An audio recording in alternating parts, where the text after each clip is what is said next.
दोस्तों, आज हम सुनेंगे शतमन्यु के त्याग और तप की कहानी।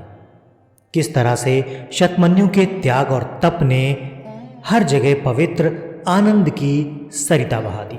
तो आइए सुनते हैं आज की शतमन्यु की दयालु और परोपकार की ये कथा। सतयुग की बात है। एक बार देश में दुर्भिक्ष पड़ा।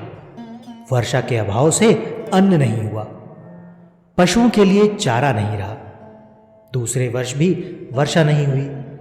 विपत्ति इतनी बढ़ गई कि नदी और तालाब सूखने लगे। मार्तंड की प्रचंड किरणों से धरती रसहीन हो गई। तृण भस्म हो गए। तृण यानी कि घास, सारी घास भस्म हो गई। वृक्ष निष्प्राण हो गए और मनुष्यों और पशुओं में हाहाकार मच गया। दुर्भिक्ष बढ़ता गया।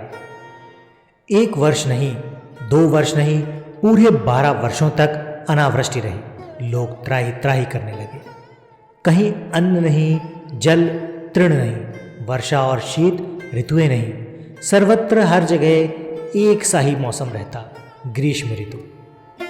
ग्रीष्म ऋतु में धरती से उड़ती धूल और अग्नि से सनी तेज लू। उड़ते पक्षियों के दर्शन दुर्लभ हो गए। पशु पक्षी ही नहीं, कितने मनुष्य काल के गाल में समा गए, कोई संख्या नहीं। मात्र स्तनों में दूध न पाकर कितने सुकुमार शिशु मृत्यु की गोद में सो गए। कौन जाने नर कंकालों को देखकर करुणा भी करुणा से भीग जाती होगी।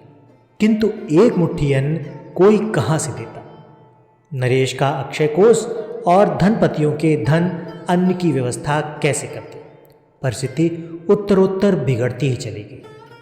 किसी ने बतलाया कि नर मेघ यज्ञ किया गया तो वर्षा हो सकती है। लोगों को बात जच गई, पर प्राण सबको प्यारे थे। किसी की बलि भी नहीं दी जा सकती। विशाल जन समाज एकत्र हुआ, पर सभी चुपचाप थे। सबके सिर झुके हुए थे। अचानक नीरवता भड़क हुई। सबने दृष्टि उठाई। देखा 12 वर्ष का अत्यंत सुंदर बालक खड़ा है। उसके अंग अंग से कोमलता जैसे चू रही है। उसने कहा, उपस्थित महानुभाव, असंख्य प्राणियों की रक्षा एवं देश को संकट की स्थिति से छुटकारा दिलाने के लिए मेरे प्राण सहर्ष प्रस्तुत हैं। ये प्राण देश के हैं और देश के लिए समर्पित हैं।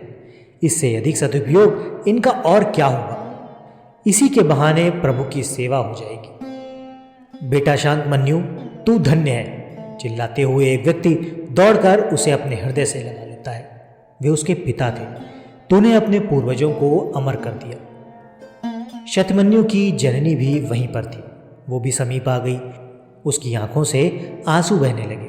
उन्होंने शतमन्यु को अपनी छाती से इस प्रकार चिपका लिया जैसे वो कभी छोड़ेगी ही नहीं। नियत समय पर समारोह के साथ यज्ञ प्रारंभ हुआ। शतमन्यु को अनेक तीर्थों के जल से स्नान कराकर नवीन वस्त्राभूषण पहनाए गए। सुगंधित चंदन लगाया गया। पुष्प मालाओं से अलंकृत किया गया। बालक यज्ञ मंडप में आया। यज्ञ स्तंभ के समीप खड़ा होकर वो देवराज स्मरण करने लगा। यज्ञ मंडप शांत एवं नीरव था। बालक सिर झुकाए बलि के लिए तैयार था। एकत्रित जन समुदाय मौन होकर उधर एकटक देख रहा था। उसी क्षण शून्य में विचित्र बाजे बज उठी। शतमन्यु पर पारिजात पुष्पों की वृष्टि होने लगी। सहसा मेघध्वनि के साथ वज्रधर सुरेंद्र प्रकट हुए। सब लोग आंखें फाड़े आश्चर्य के साथ देख रहे थे। शतमन्यु के मस्तक पर अत्यंत प्यार से अपना वरद हस्त फेरते हुए सुरपति बोले, वत्स, तेरी भक्ति और देश की कल्याण भावना से मैं संतुष्ट हूँ। जिस देश के बालक देश की रक्षा के लिए प्राण अर्पण करने को प्रतिक्षण प्रस्तुत रहते हैं, उस देश का कभी पतन नहीं हो सकता। तेरे त्याग से संतुष्ट होकर मैं बलि के बिना ही यज्ञ फल प्रदान कर दूंगा। देवेंद्र अंतर ध्यान हो गए। दूसरे दिन इतनी वृष्टि हुई कि धरती पर जल ही जल दिखने लगा। सर्वत्र अन्न जल फल फूल का प्राचुर्य हो गया। एक देश प्राण शतमन्यु के त्याग तप और कल्याण की भावना ने सर्वत्र पवित्र आनंद की सरिता बहा दी। तो दोस्तों, ये तो थी शतमन्यु के त्याग और तप की कथा, दयालु और परोपकारी बालक की कथा।